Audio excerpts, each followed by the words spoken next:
True McDonald's Horror Story, Animated.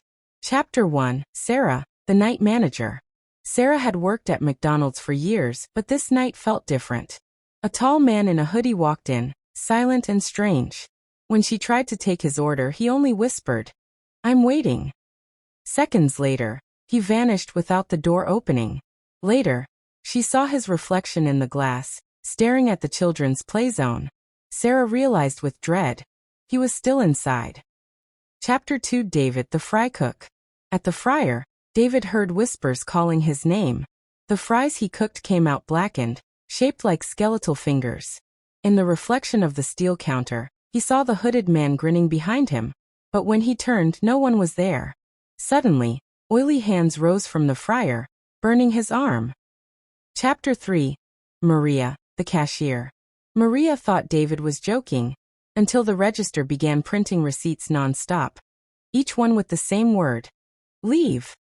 The printer jammed, then spat out one final slip. It read, "You're next, Maria." Her hands trembled as the hooded figure passed behind her in the CCTV feed. Chapter 4, Tom the security guard. Tom checked the cameras. The hooded man appeared in every corner at once, dining area, kitchen, play zone. When Tom went to confront him, the restaurant lights cut out. A child's laughter echoed, though no children were inside.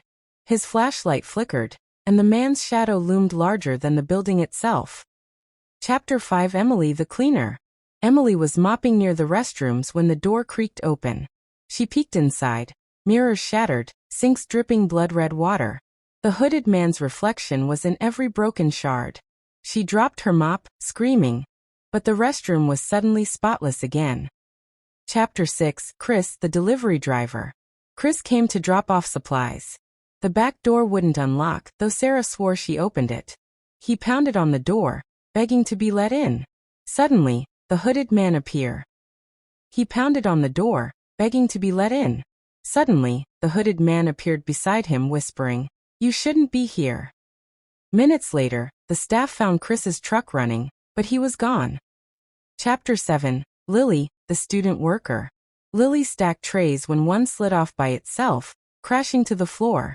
She bent to pick it up, and saw shoes under the counter.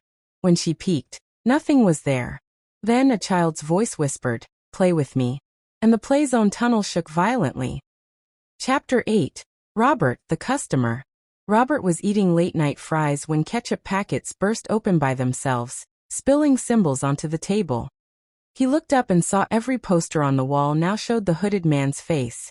He ran for the exit, but the door wouldn't budge. Chapter 9, Hannah, the drive-thru worker. Hannah's headset crackled. A voice whispered, "Order for 12 souls." But no car was outside. Suddenly, all 12 menu screens lit up with the same order.